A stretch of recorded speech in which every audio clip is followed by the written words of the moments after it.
RRB group ഡിയുടെ previous year question discussion ആണ് ഇന്ന് ചെയ്യുന്നത്. ജോഗ്രഫിയുടെ പ്രീവിയസ് ഇയർ ക്വസ്റ്റ്യൻസും അതുമായി റിലേറ്റ് ചെയ്തിട്ടുള്ള ഫാക്ട്സും ആണ് ഇന്ന് ക്ലാസ്സിൽ ഡിസ്കസ് ചെയ്യുന്നത്.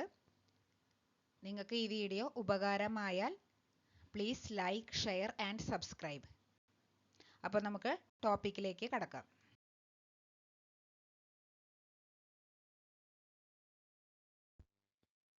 First question, where is the Manikaran geothermal energy plant located in India?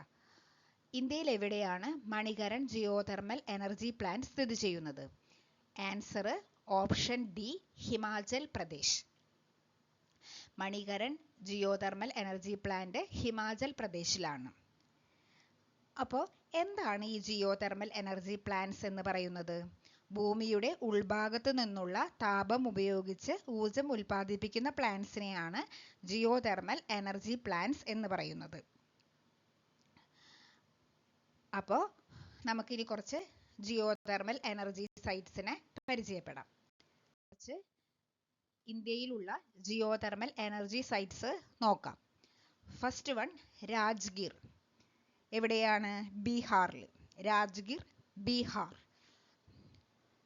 സൂരജ്കുണ്ട്, Jharkhand. സൂരജ്കുണ്ട്, Jharkhand. തപോബൻ, Uttarakhand. തപോബൻ, Uttarakhand. സൊഹാന region, Haryana. സൊഹാന region എവിടെയാണ്? ഹരിയാന. പുഗവാലി ആൻഡ് ചുമതാങ് എവിടെയാണ്? ലഡാക്ക്. ലഡാക്ക്. കാംബെ, ഗുജറാത്ത്. തട്ടപാണി, ഛത്തീസ്ഗഡ്. തട്ടപാണി, ഛത്തീസ്ഗഡ്. ഖമ്മം, തെലങ്കാന. ഖമ്മം എവിടെയാണ്? തെലങ്കാന. രത്നഗിരി, മഹാരാഷ്ട്ര. രത്നഗിരി, മഹാരാഷ്ട്ര. പിന്നെ നമ്മൾ മുമ്പ് പറഞ്ഞ മണികരൺ ജിയോതെർമൽ എനർജി പ്ലാന്റ് എവിടെയാണ്? അത് Himachal Pradesh. Geothermal energy sites വളരെ ഇമ്പോർട്ടൻ്റ് ആണ്. Which country is the largest producer of geothermal energy? USA. ഏറ്റവും കൂടുതൽ ജിയോതെർമൽ എനർജി പ്രൊഡ്യൂസ് ചെയ്യുന്ന കൺട്രി ഏതാണ്? USA. ഈ ജിയോതെർമൽ എനർജി ഡെവലപ്മെൻറ്റിൽ ഇന്ത്യയുമായി സഹകരിക്കുന്ന ഓർഗനൈസേഷൻ ഏതാണ്? ONGC. ഇന്ത്യയിലെ ജിയോതെർമൽ എനർജി ഡെവലപ്മെൻറ്റിനെ സഹായിക്കുന്ന ഓർഗനൈസേഷൻ ഏതാണ്? ONGC. ഏറ്റവും കൂടുതൽ ജിയോതെർമൽ പൊട്ടൻഷ്യൽ ഉള്ള ഇന്ത്യൻ സ്റ്റേറ്റ് ഏതാണ്? ലഡാക്ക്.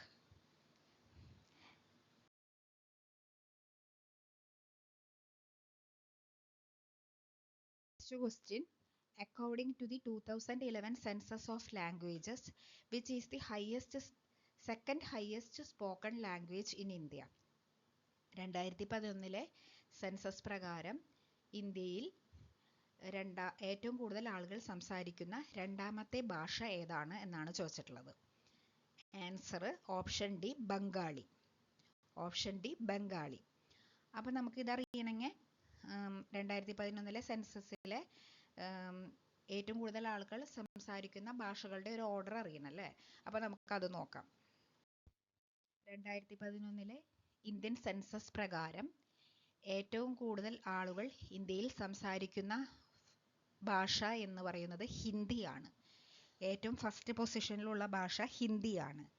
പിന്നെ ബംഗാളി, അതിനുശേഷം Marathi, Telugu, Tamil, Gujarati, Urdu, Kannada, Odia, Malayalam.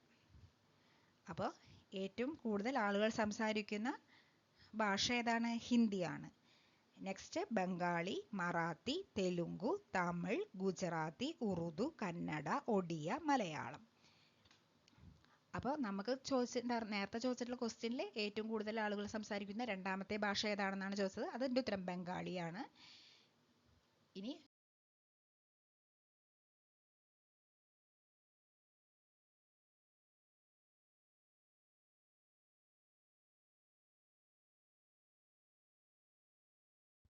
Question, Hindi continues to be the most widely spoken language in India at dash of the population and continues to grow at a rapid pace, mostly driven by higher population growth in Hindi-speaking states as per Census 2011.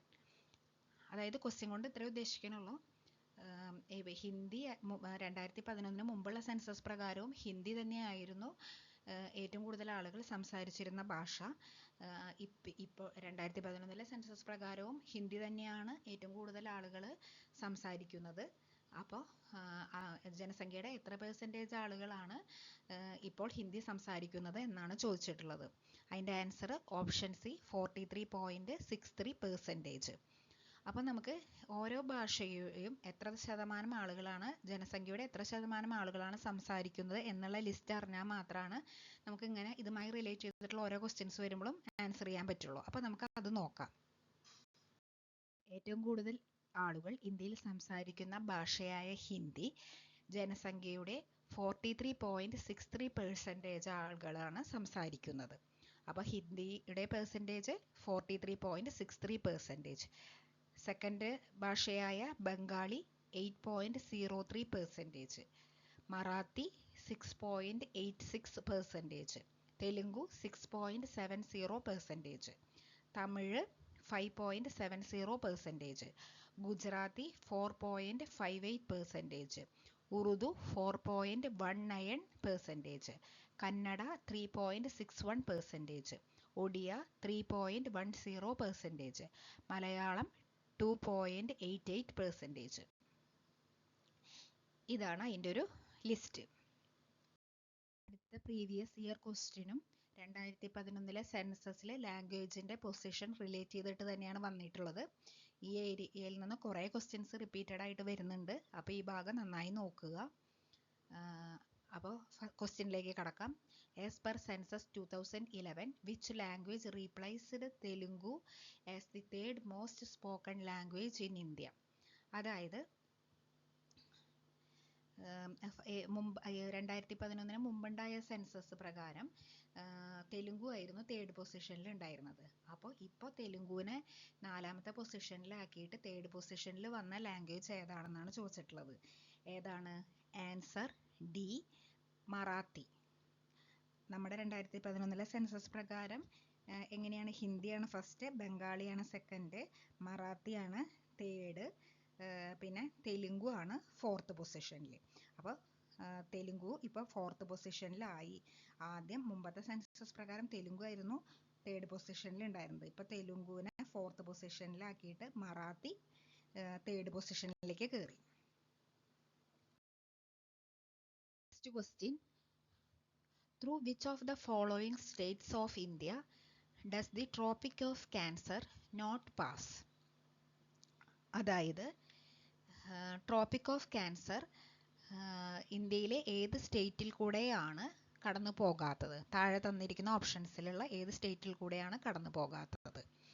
അപ്പോൾ answer option B, Odisha. അപ്പം നമുക്ക് tropic of cancer കടന്നു പോകുന്ന Indian സ്റ്റേറ്റുകളുടെ list നോക്കാം.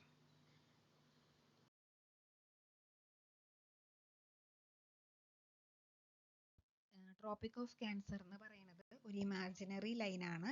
ഇത് അതിൻ്റെ അക്ഷാംശ സ്ഥാനം എന്ന് പറയുന്നത് 23.5 ഡിഗ്രി വടക്കാണ്. ഇത് നമ്മുടെ ക്ലൈമറ്റിനെയും സീസൺസിനെയും ഒക്കെ ഇൻഫ്ലുവൻസ് ചെയ്യുന്നുണ്ട്. അപ്പോൾ ഈ ട്രോപ്പിക് ഓഫ് ക്യാൻസർ ഇന്ത്യയിലെ 8 സ്റ്റേറ്റിൽ കൂടിയാണ് കടന്നു പോകുന്നത്.